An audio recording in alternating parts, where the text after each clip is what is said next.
Warning. The language used on The Real Rush may be offensive to some viewers.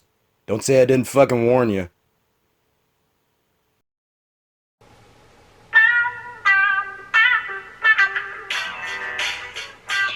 It's time once again for everybody to come aboard the Real Rush.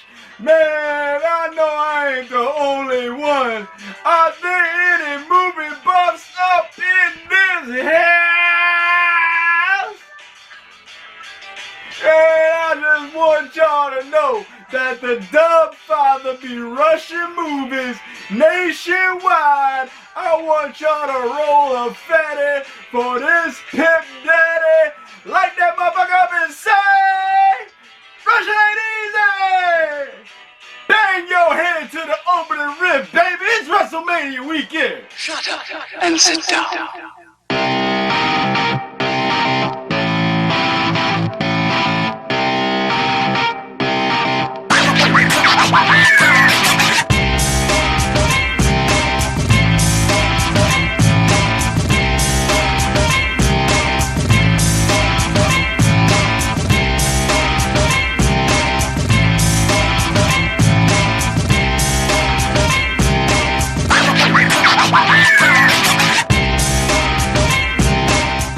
What's happening, y'all?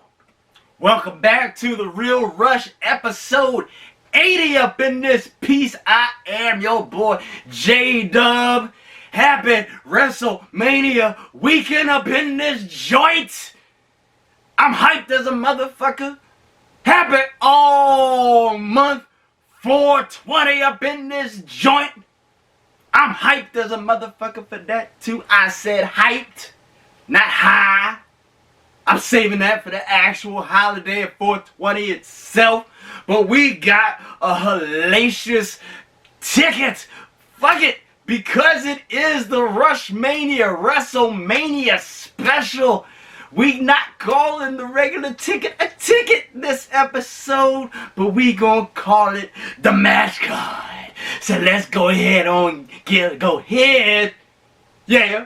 Go ahead and get on down to the brass tacks of what is on the match card. Episode 80, RushMania 2 up in this motherfucker. I want to kick things off this episode. Cause see, I'm not hyped just because of the fact that it's WrestleMania weekend. Too big for one night. Same as WrestleMania, we filming this without no audience. Only difference is I'm used to filming this shit without an audience. I'm not just hyped because it's 420 all month long. I'm hyped because the first movie that I want to get to the brass tacks to on tonight's match card was the elusive single movie. There's always like those couple of elusive little pieces of joints. God damn, maybe I am on some 420 shit. So let me rephrase that. There's always a couple of elusive Oscar nominations that we never really get to see. Hence, they keep us from attaining that ever golden or even platinum 100% completion rating of seeing all the Oscar nominated films from a single cinematic year. Well, this year, lucky for us, there was only that one. And we got to watch that one as our Thursday night lockdown joint this week. We kicking this shit off with our review of Corpus Christi. This is the movie that now that we have seen it, another major Rush milestone has been hit. And that's another reason why your boy is hyped. Because for the first time, not just in Real Rush history, but in the history of my life, with the viewing of Corpus Christi, for the first time ever, your boy has seen every single Oscar-nominated film from a single cinematic year, attaining that 100% completion rating. I know the Oscars were fucking weeks ago, but better late than never. And the fact that it's our first time achieving 100% of seeing everything that's on this list, that's some highlighting shit right there, y'all. We did it. We did it. If anybody's out there applauding, watching this, thank you very much. Thank you very much. 100% completion rating. No quarterback or any other sports figure in history has ever fucking had a 100% completion rating unless they only played in like one game. So, yeah, we did all that. Corpus Christi. Let's go ahead and get on down to that review, though, shall we? So, Corpus Christi. This was up for Best International Feature Film at this year's Oscars. This came straight out of Poland. What is Corpus Christi all about? So, get to my little notepad here. Corpus Christi follows a man. It's a young man, 20 years old, named Daniel, just released from juvenile prison after spending many years there for a crime that isn't really quite explained in the film, or is it? Cliffhanger. We starting off with a cliffhanger. Now, the key thing here is that while the man was in prison, he's been reading the Bible. He's been following the book of God. He's been trying to do right by the eyes of God. When he gets out, he wants badly to become a clergyman. But because of his criminal record, he's told that no seminary will ever accept a convict, whether or not they're, still trying to rehabilitate themselves, or if they're 100% fully ex-convict, right? So he winds up in a small town, and under the false pretense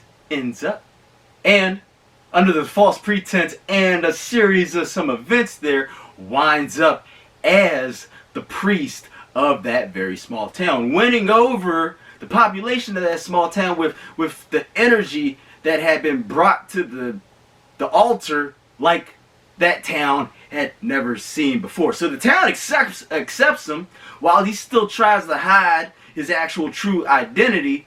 However, as priest of this town, he starts to uncover some secrets that the town itself has been hiding. And we just gonna leave it at that because I want y'all to see this shit. Like I stated a couple moments ago, this was nominated Best International Feature Film at this year's Oscars. It totally deserved it. I'm not sure if it would have beaten Parasite. I still would have had to go with Parasite, but that's a little bit of a digression. The man who plays Daniel in this movie, and I'm going to try not to completely muck up your name here, sir, Bartosz Belenia. Sorry if I mucked up your name there. Fucked up, mucked up, whatever. He brings a young yet sharp intensity and charisma to the screen in this one. I did notice that this had some uniquely drab cinematography in it, but it did have some very well lighted aspects in certain scenes to highlight certain moods between certain scenes. It's mostly dramatic, however it does have a couple of, sprinkles of like little dark comedic elements in it.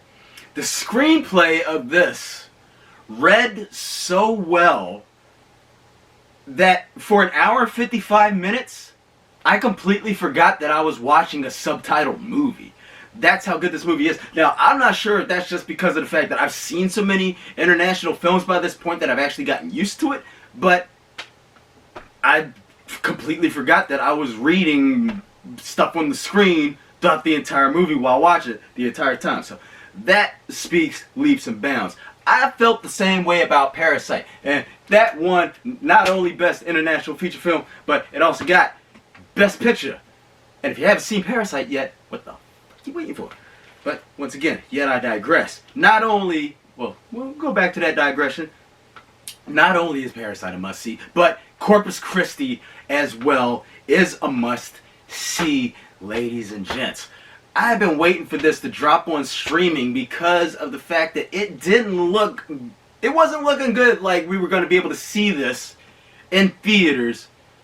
I'm not sure if like it was that way nationwide, but it was looking, for lack of a better term, grim here in the DC metropolitan area. However, as irony would have it, when did this finally drop at Cinema Arts up in Fairfax? It dropped on Friday, March 13th, which is exactly the same day your boy went into self-lockdown due to this whole pandemic thing. So, didn't get to see it up at Cinema Arts. But, because your boy said that he was going to keep you up on updates with what movie theaters were doing at this time, guess what, y'all? So Cinema Arts is offering all the movies that they would have normally been showing at this time, every single movie on their match card, they are offering available for rent via various streaming services. Hence, Corpus Christi is available for rent on Film Movement Plus, the Film Movement Plus app, via the Cinema Arts Theater website. And not only is it available via their website through a link, but if you rent it through the link on the website, Cinema Arts will receive half of the rental fee, so they're still making money during these times. Hashtag shop small, y'all. So not only just for Corpus Christi, they got a slew of movies on there that some of which I haven't seen yet, some of which we've already reviewed on here. Definitely check them out. Cinema Arts, I've never seen a bad movie at Cinema Arts. They play, like the Angelica, they play that prime cut shit. Check them out, please check them out. www.cinemaartstheater.com. Go on there, see what they're all about. If you're in the Northern Virginia area, they are still open for concessions, and they are still offering gift cards and such. Try to keep that business rolling. Show your support, y'all. Show your support to local, small businesses. Also, hashtag support movie theaters. Corpus Christi. Check this out. And get back to your boy on what you thought about this joint, man. See if it read as well to y'all. As a matter of fact, let that be one of the conversation starters for episode 80 right here. See if you can walk into this one. And I'm talking to the people out there who might be watching this who usually don't watch foreign language or international subtitled films. Go into this and get back to me and let me know if you thought the same way that I did. If this movie played so well that you forgot that you were reading it half the damn time. Corpus Christi, Cinema Arts Theater website. Rent that shit. Check it out. Get back to your boy and enjoy. Ooh, that rhymed. Boy's on fire! And speaking of it being WrestleMania Weekend, next up on this episode's match card, I want to get to a movie that is not only pertaining to just WrestleMania Weekend, but I didn't even realize until just a couple hours ago that we are celebrating the 20th anniversary of this shit within the next couple days. The movie that I am talking about that we are going to review for y'all right now, one of my personal faves. I know I say that. I got a lot of goddamn personal faves, man. I love movies. This one is called Let's Get Ready to Rumble!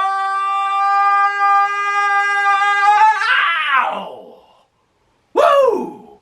This joint dropped April 7th, 2000. In the year 2000. Now I'm going to get sued by both the people at Conan O'Brien and by Buffer Enterprises. Hopefully not, because not a lot of people watch this show. Yet I digress.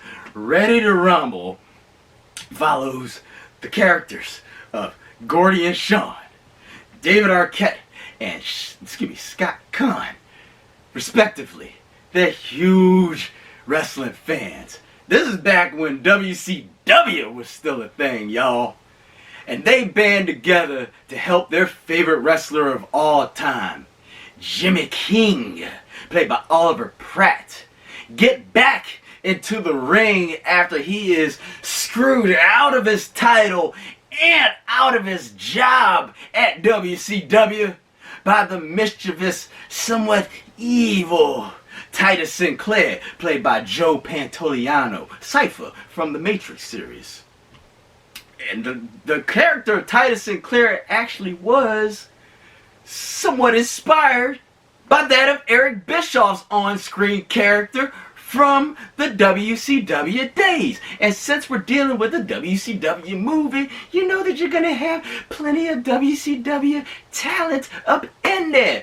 Goldberg, Sting, Booker T, Psycho Sid, fucking Diamond Dallas Page, Bam Bam Bigelow, just to name a few up in this joint.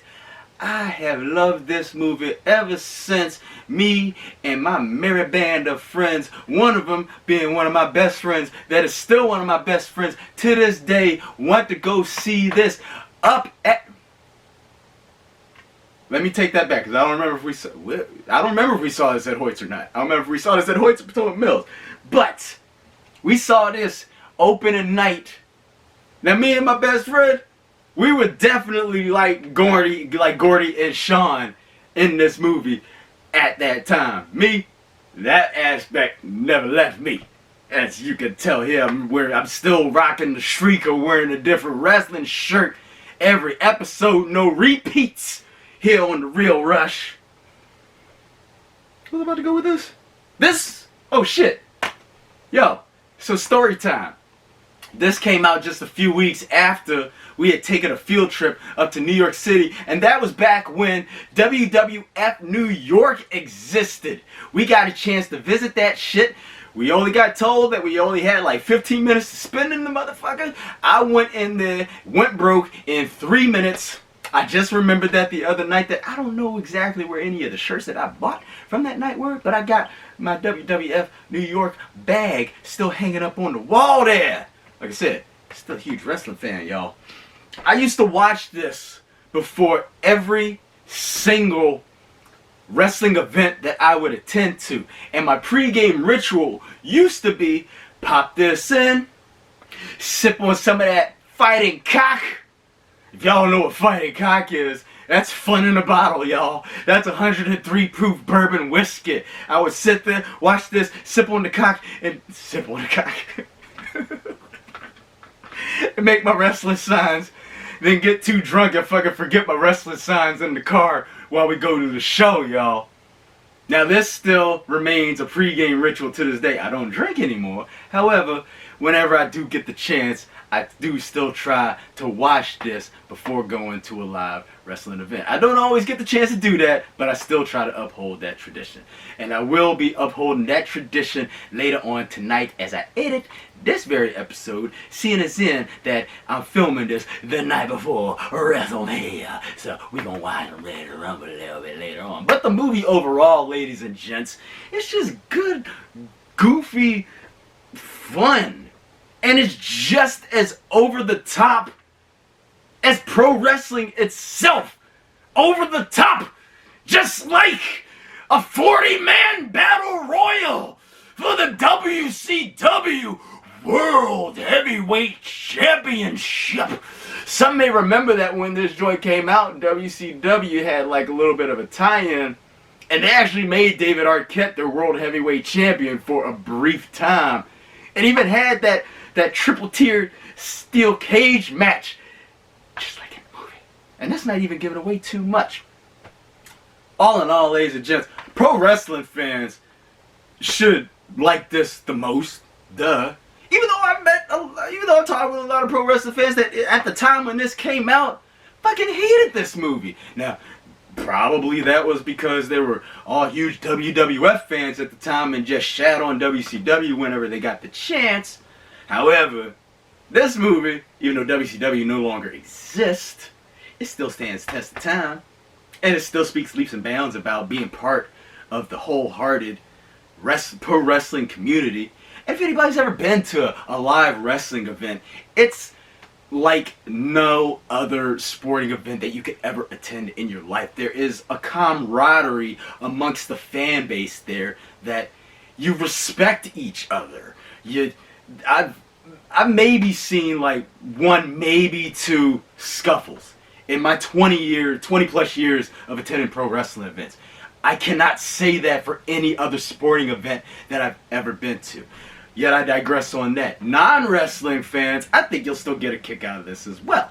You got David Arquette, you got Scott Conn, Joe Pantoliano, you got Oliver Platt, Rose McGowan. This was directed by Brian Robbins, who also directed Varsity Blues and such. And once again, just good old-fashioned fun to disconnect your brain with, y'all. Ready to Rumble, I highly recommend it. Not just as one of my personal faves, but because you need something to forget about all the bullshit that's going on in the world right now. So I got this. This is the original DVD that came out 20 years ago.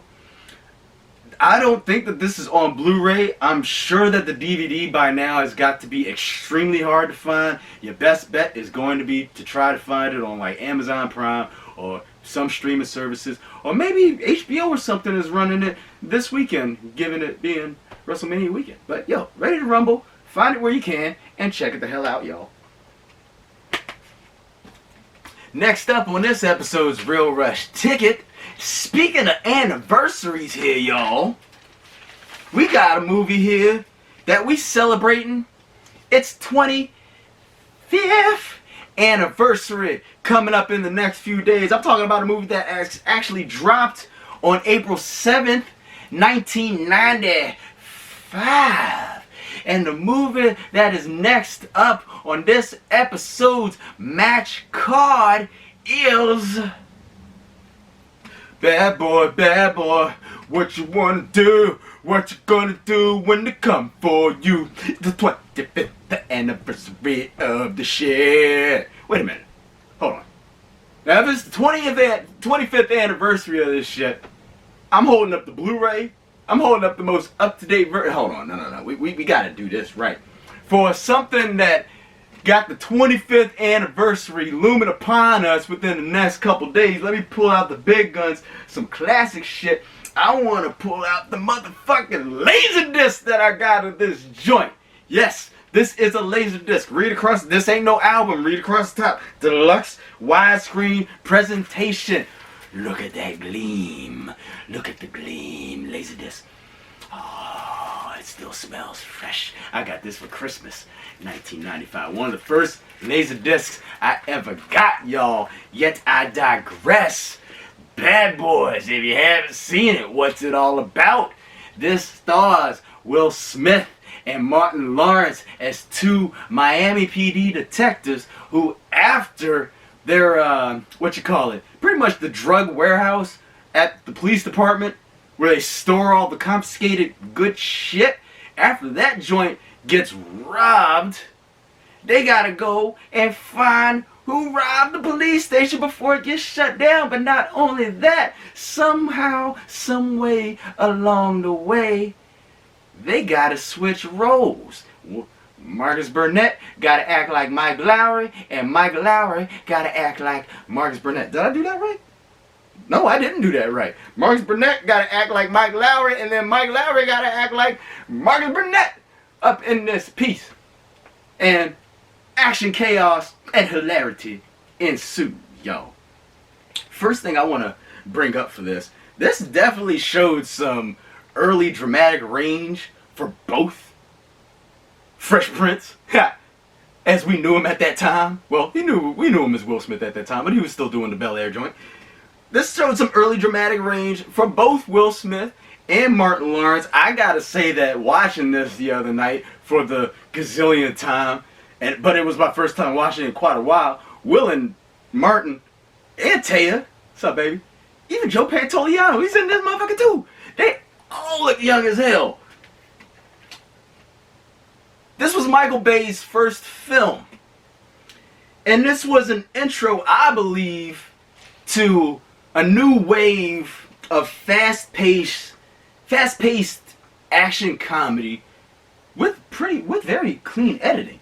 And this was before Michael Bay became known as the man that had to have an explosion in his movie every 20 seconds. Mr. Bay explosions. Bam, bam, bam, bam, bam, boom. Yeah, that's Michael Bay shit. Had a banger soundtrack to boot. I still jam to that joint whenever possible. Now, if 48 Hours from 1982 with Nick Nolte and Eddie Murphy is like The Godfather and invented the whole buddy cop comedy genre, I stand behind this movie as Bad Boys being the movie that is responsible for reinventing that genre in the mid-90s, y'all. This has the perfect balance of action and humor in it. It's funny when it needs to be, and it's serious when it needs to be. You got, and this is another name that I might be about to completely muck up here, and I do apologize, but Checky Cario, he plays the villain in this joint, Fouché. That's where the serious part comes in. He's ferocious, he's stone cold, he's probably the best villain out of the three movies, I would say. Once again, he's 100% serious in it, and he has no campy or cheesiness factor about him. And that is an aspect that I believe is hard to pull off in an action comedy. The villain usually has like at least one witty quip or something that'll make the audience chuckle in it. Not this guy. Not at all in this movie. He holds it down. And speaking of hold it down, this movie holds up. It's still just as entertaining as it was the first time. Like I said, I've seen it a gajillion times. And not only that, but I still would rank this as the best entry in the Bad Boys franchise. Now, Bad Boys for Life, that just dropped on digital streaming the other night or a couple days ago, what have you. So if you're thinking about checking that out, as I stated in my review of Bad Boys for Life a couple months ago, the question remains, do you have to have seen Bad Boys and Bad Boys 2 to fully get what's going on in Bad Boys for Life?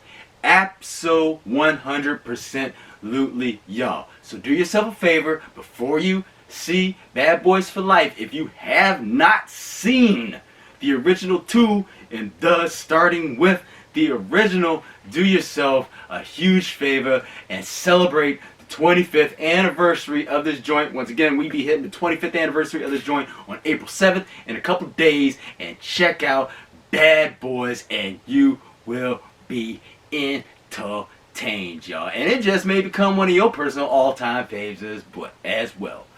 Bad Boys.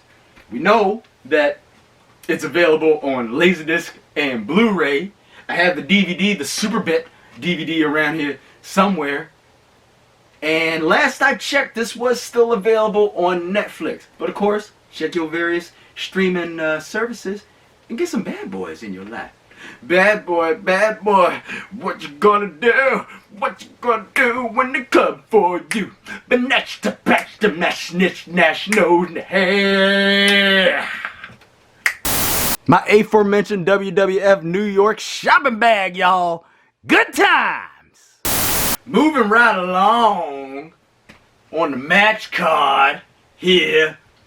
RushMania 2. Dose. I'm celebrating another anniversary here. Now this is a personal anniversary of mine, because this next movie that I'm about to talk about right here, it dropped in '94, but I didn't personally see it until around this time in 1995. So I'm celebrating my personal 25th anniversary of this very film right here. I don't know the exact date. I would have to check the videotape that I dubbed the shit onto, because I always wrote the date on it. I'm pretty sure it said April of 95, early April of 95. I'm pretty sure. I'm not 100% sure, but I'm pretty sure. Anywho, next movie that I want to get on down to the brass tacks of right here is little ditty that's called Natural Born Killers. Watch out. They're coming for you. Natural Born Killers stars Woody Harrelson and Juliette Lewis.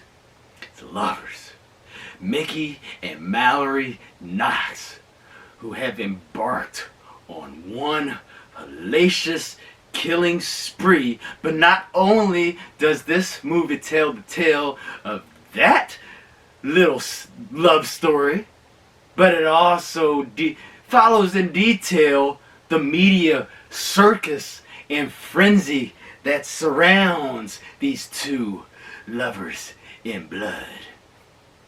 You also have in this movie, Robert Downey Jr. And in my honest opinion, and I believe I had this written down, his best pre-sobriety role. You also have Tommy Lee Jones in it as the warden of the prison, of a prison, I should say. Just dastardly as a motherfucker up in this. And this, I saw this movie, so do the math. I was born in 82. My birthday isn't until May. I was only 12 years old when I saw this very movie. Well, not this very copy right here, but when I saw this movie, I can remember going to a video store that used to be in my neighborhood called Video Depot. I missed the fucking shit out of that place, yo. And the chick that ran it, Lodine, hope she's still doing well. She pleaded with my mama not to let me watch this movie because it was way too violent. I don't know how we ended up actually still being able to rent it, but we still came home with it that night. And not only, here we go again. Now, not only did that become one of my personal all-time faves upon first viewing of this movie, I can honestly say that this would be in my top 10 of favorite movies of all time. Not only that, I could probably teach a whole semester on just this movie alone, but we ain't got no whole semester. We ain't got no time limit, but we ain't got no goddamn whole semester either. I will say that even at the tender age of 12, preteen shit, this movie changed my fucking life, y'all.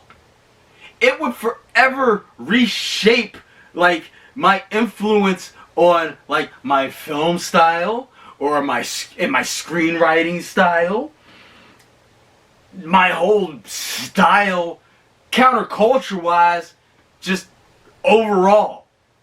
This movie helped shape. Now let's get on down to that whole like why old Lodine didn't want us to see this movie. Why she thought it was so violent and whatnot. Now there is a ton of violence in this movie. You don't get a movie called Natural Born Killers that's directed by Oliver Stone and not have a shit ton of violence in it. That goes without saying.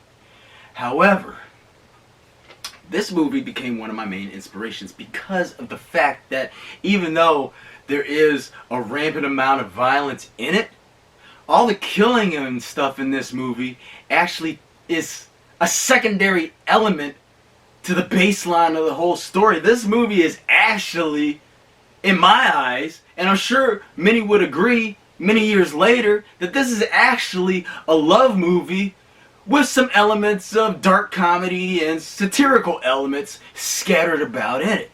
Let's go down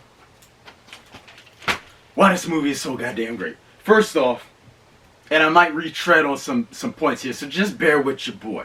First off, Mickey and Mallory Knox are the ultimate anti-heroes of society in this movie. We gonna go out of order with the notes that I got here, but hey, like my notes and just like this movie, it's all over the fucking place. Quentin Tarantino wrote the story to this shit. However, the screenplay itself was heavily rewritten by Oliver Stone, David Velaz, and Richard Rutowski. So heavily rewritten that Tarantino has still to this day officially disowned Oliver Stone's vision of his storyline. He's like, fuck this movie. I don't want to watch it. It's not my vision. Now, I see, that fucked me up right there. Because Quentin Tarantino, as everyone knows, is my favorite director of all time. When I saw that his name was on this movie, and even though he wasn't directed it, of course, I'm going to be sold on it. Where was I going with this? That means that if I fell in love with this version of the movie that Quentin Tarantino fucking despises to this day, I would love to know and have seen whatever Quentin Tarantino's true vision of this movie is. So that's point number 62 out of 400 million that we gonna roll down here. I've seen this movie a million times since.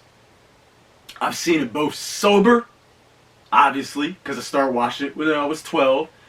And I've also seen it multiple times fucked up on multiple substances under the sun. And I can still 100% honestly sit here and look y'all in the eye through the eyes of this very camera lens and say that still to this day I'm still finding new symbols and new imagery, new shit in this movie every single time I view it. One of the instances came when I watched this shit on shrooms one night some 15 years ago.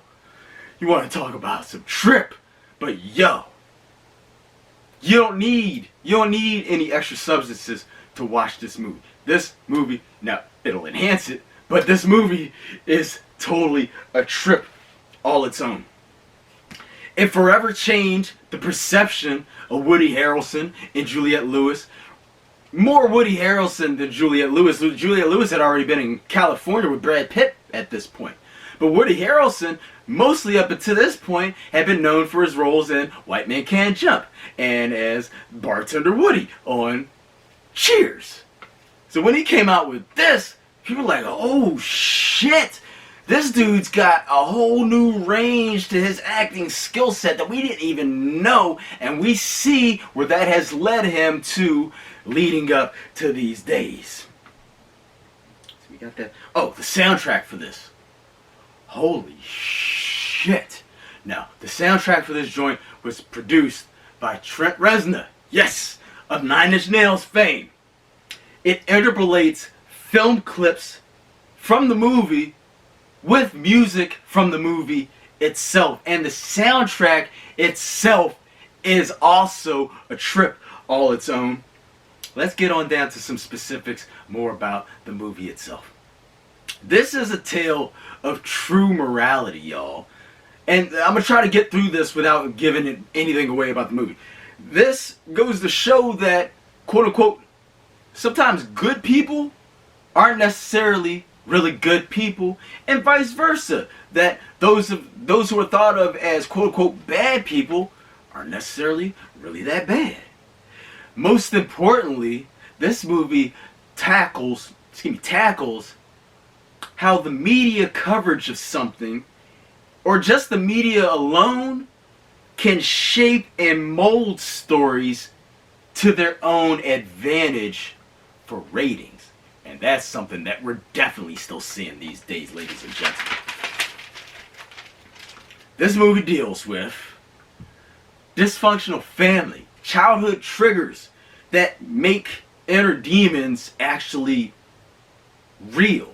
This deals with like inner demons and the causes of them, generational violence, being products of the 20th century, primal instincts, and the right and wrong use of said primal instincts nonetheless. It's chock full of symbolic imagery and subliminal messages. Like I said, this movie is a trip. It's got its own type of frenetic film style that a lot of people still to this day aren't really used to.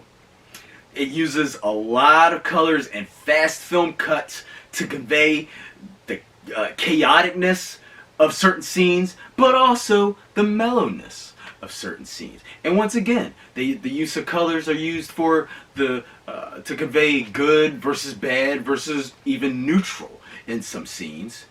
This movie is definitely divided into two distinct acts, one of which was filmed in a real prison using real inmates, once again to enhance the chaotic effect.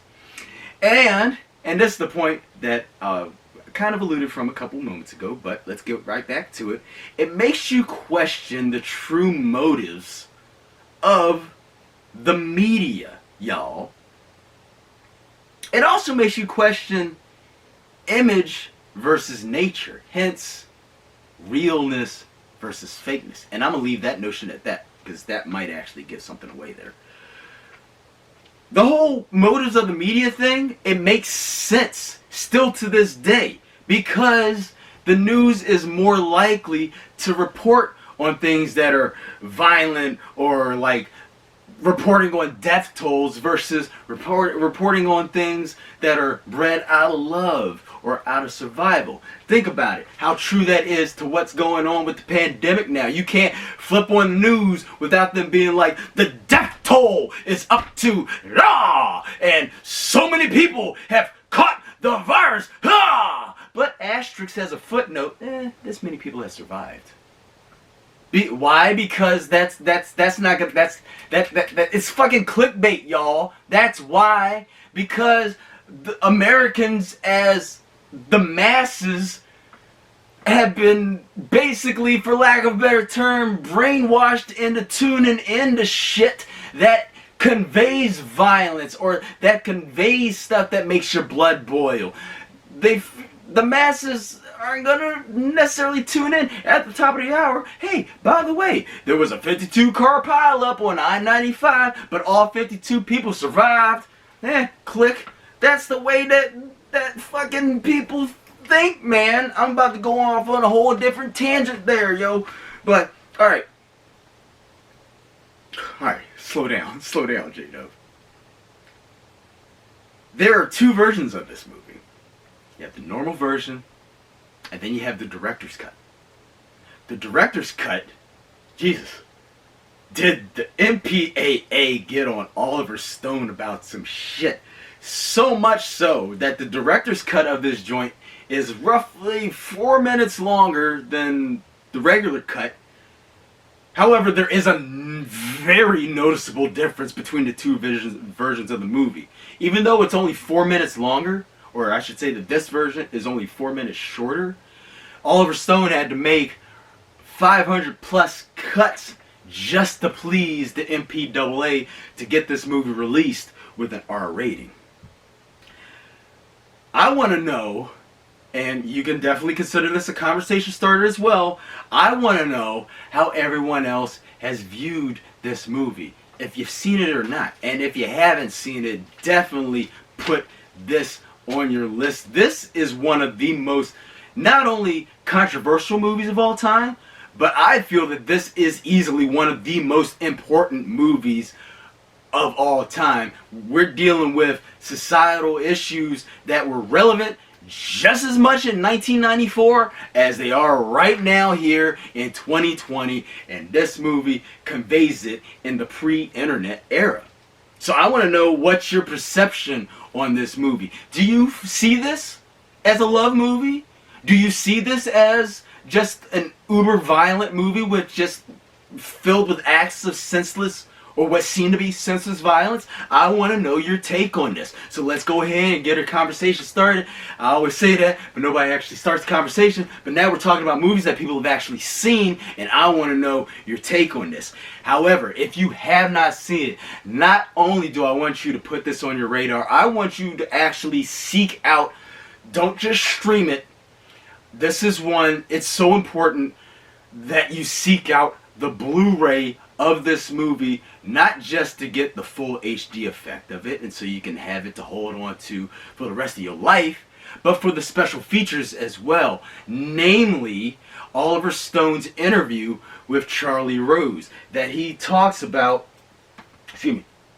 where he talks about basically his epic perspective, his own epic perspective and his own epic take on why it was so important to him to make this movie. So once you watch Natural Born Killers, immediately afterwards watch the Charlie Rose interview with Oliver Stone that is on the Blu-ray disc, y'all. Like I said, I could teach a whole semester on just this movie, on theory and shit about natural born killers all alone, but we don't have that kind of time here on the Real Rush, yo.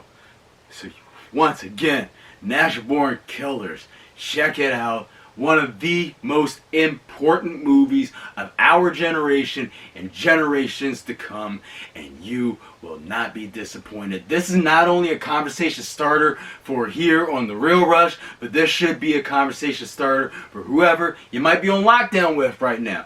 Watch this movie. I don't think that, I mean, there were a lot of like copycat crimes from this movie, but that's because that's the misperception of the whole thing. And I'm not going to go too much down that road, but I think there's a whole lot more than just the surface of the violence in this movie. Natural born killers, do not miss this movie. Check this shit out, son. Subscribe and share with your Rudy Poo candy asses. It is at this time, ladies and gents, now that we've been, going all wild and shit, let's cool it down. Let's chill it down. Because it is 420 all month long, and as promised, your boy was going to be reviewing some select 420-ish, 420 influenced movies, or movies that could, that would definitely, pertain to the 420 holiday, y'all. I got 2 reviews for y'all in our 420 section here this week. And we're going to kick off this section of the match card with another all-time favorite of mine. And this one is called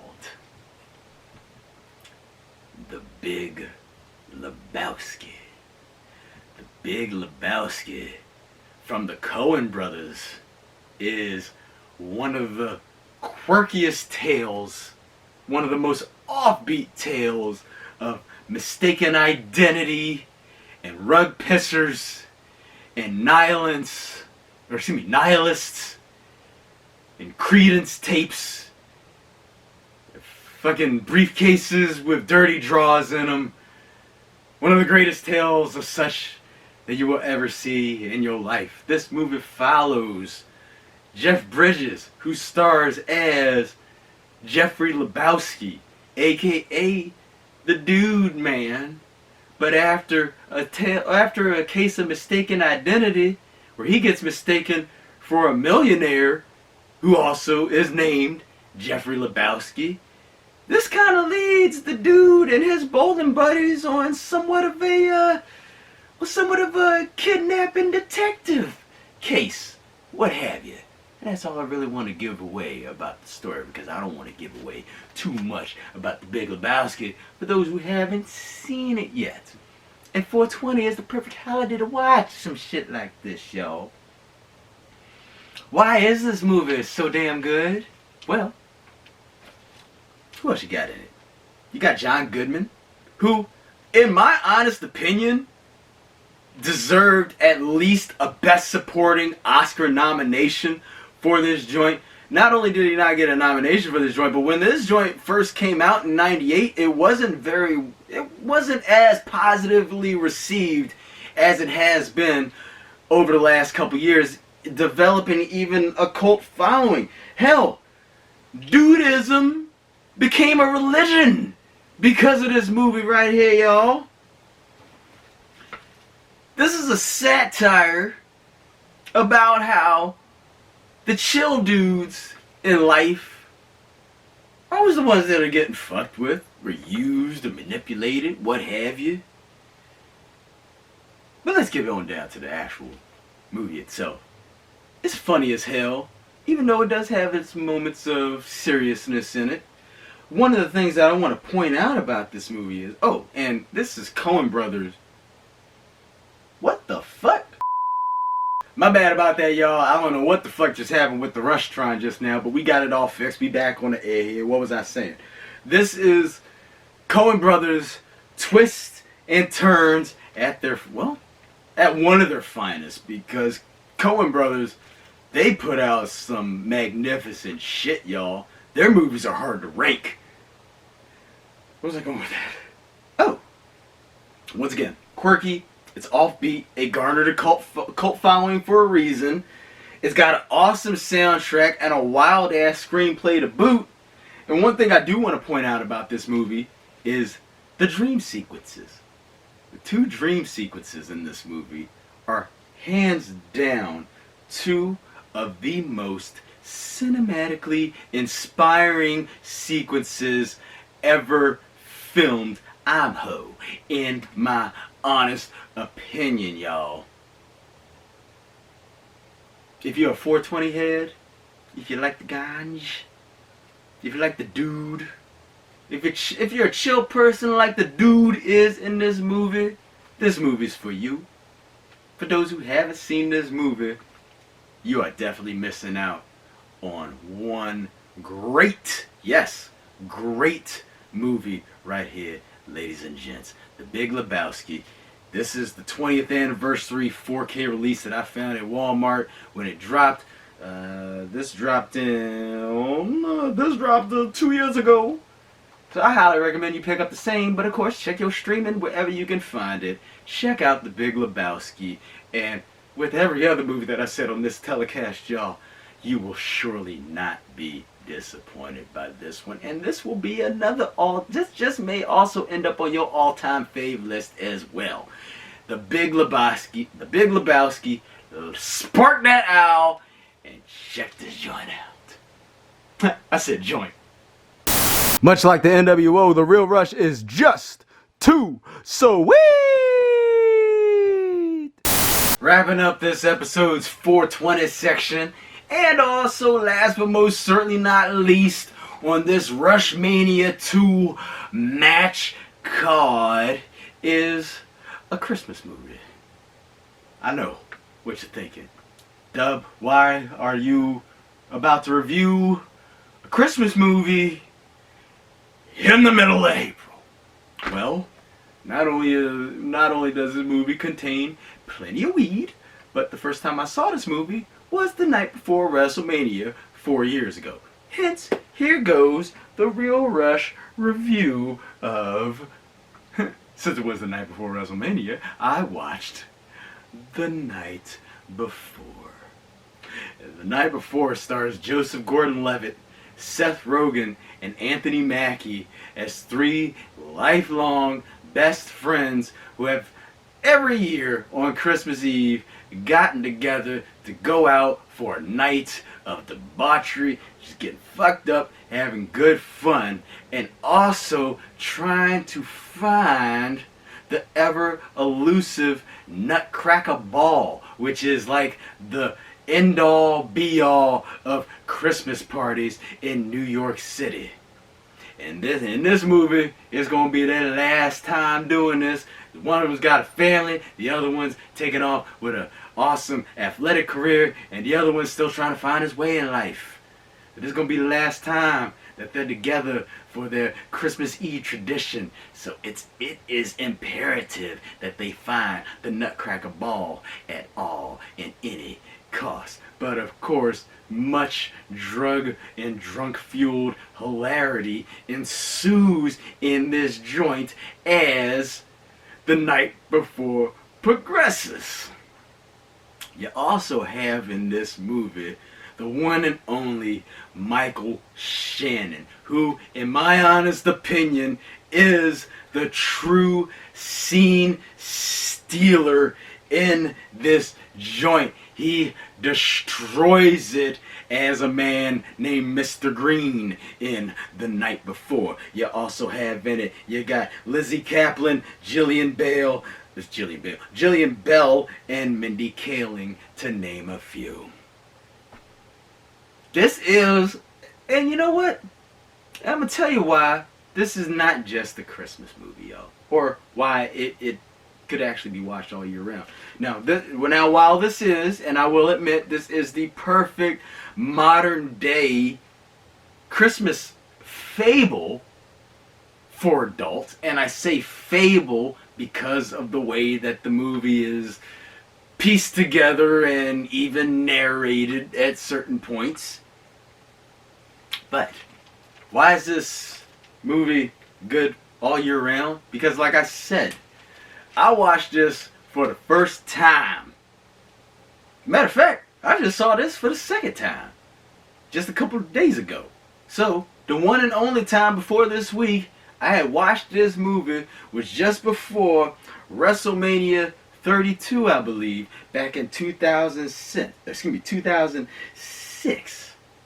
Hence why we're reviewing it now, being WrestleMania weekend, and because it's month-long 420. Now, what's cool about this movie is I watched this movie stoned out of my fucking gourd 4 years ago. Had myself a ball. Laughed the hardest that I ever remembered laughing at that time. Watched this movie back in 2016. Popped this in just it wasn't even a couple nights ago. It was a couple mornings ago here, y'all. I watched this 100% sober a couple mornings ago, and it's still funny as all hell. Which means I just watched this movie. Both times I've seen this movie have been in the month of April. Hence, it's good and it's golden all year round, y'all. Once again, if you've seen this movie, it's gonna make you laugh over and over and over again. It's like Friday in that sense, and Half Baked in that sense. At least that's how these movies are for me. Those movies still make me laugh no matter how many times I watch them. I try not to watch movies like this at many times to keep the laughter rolling. But if Friday and Half Baked are of any testament, then this just may land on the list of movies that you can watch over and over again, and they're just as funny as the first time that you saw them. However, if you haven't seen The Night Before, no need to wait till Christmas, y'all. Now, if you want to wait till Christmas and make this a Christmas tradition, by all means, go for it. As a matter of fact, I got this Blu-ray to try to make this a Christmas tradition. But now, since I started watching it in April, I think I might go ahead and try to make this a WrestleMania tradition. So I watched this already, so Ready to Rumble, that'll be later on. Anywho, yet I digress, y'all. The Night Before, funny as hell, and I think y'all will wholeheartedly agree with my assessment on this. The Night Before, if you can find it on Blu-ray, go for it. I got this on Best Buy just a couple months ago. But of course, check your various streaming services as the world is at your fingertips, ladies and gents. You can watch movies anytime, anywhere. And these days, with everybody being on lockdown, it's a true testament to it. So everybody needs something that's going to make you laugh hard these days. What did I point out earlier? You got Ready to Rumble, Bad Boys will make you laugh, The Big Lebowski, Natural Born Killers might make you laugh at some points. It's some fucked up laughs, but it'll make you laugh. But The Night Before, easily out of the whole bunch here, hands down, the funniest movie out of all the 6 movies that we just reviewed here for RushMania 2. Check it out where you can find it and have a ball. Have a nutcracker ball, y'all. And that, my friends, is a wrap for episode 80, RushMania 2 of The Real Rush, right here on YouTube. Join us back here next weekend for episode 81, where we should have the review for Trolls World Tour, as that is slated to drop on streaming on April 10th, which would be this coming Friday. And I don't know what the fuck else we're going to have for you, but I can tell you that we'll have some more all month 420 shit for y'all next week, ladies and gents. But in the meantime, if you have any questions, comments, concerns, any shit like that you want to throw out to your boy, don't hesitate to go ahead and type those on into the comments section on the YouTube page where you are viewing this week's episode right here, right now. To everybody who has subscribed to The Real Rush right here on YouTube thus far, thank you for having done so. If you haven't done so yet, what the hell are you waiting for? You want to be the first to know when your boy drops a new episode. Now, it is very important that at these times, I want to let you know that the coronavirus, well, viruses in general, give the word viral, in my eyes, a bad rap. I'm not trying to go viral. I'm trying to get established. So if you could please not only subscribe and not only tell your peoples about The Real Rush, spread The Real Rush like you would be spreading love, or like you might be spreading germs these days and shit. Normally this is where I would say hug a motherfucker and tell them about The Real Rush, but since we can't do that, and since I do see that a lot of people are on social media these days, don't be afraid to click that share button, y'all. Share this with your peoples. Let them know that you know a movie critic who pulls no punches and will tell it to you like it is. Hence, keeping it real here on The Real Rush, y'all. And don't forget that The Real Rush does have replay value. More now than ever. And as we build our repertoire or our library, whatever word you want to say, of now non-theatrical releases, that means the sky is the limit, y'all, and then some. So any movie that you want to know what your boy thought of, and get a good, honest-to-God review on the joint, all you got to do is go up to the YouTube search bar at the top of the page here, type in quotation marks, The Real Rush, followed by, outside of quotation marks, the name of the movie that you're looking for, and then boom! Instant movie review on demand for you, because your boy J-Dub and The Real Rush got y'all covered for life, son! And as always, you can follow your boy on Instagram for my live movie check-ins as they occur. You can follow your boy at JDub Champion, hashtag The Real Rush. And for The Real Rush, ladies and gents, I am your boy J-Dub. Thank you all once again for tuning in. At this time, ladies and gents, as I like to remind y'all every episode, remember, keep it cool. Just keep it chill, especially during these crazy ass times that we living in. Hoping everybody out there that was watching this is still staying safe, still staying healthy. And if you happen to have been affected by this whole bullshit, I hope that you recover awesomely. That comes from the heart, y'all. Enjoy yourselves, ladies and gents, not just with life, but enjoy WrestleMania this weekend. Have fun, y'all. Love J-Dub.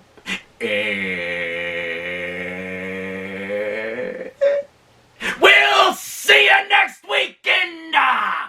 Peace.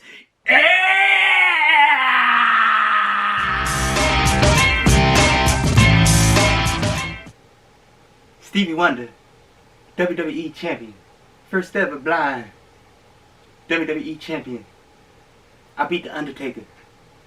Survivor Series.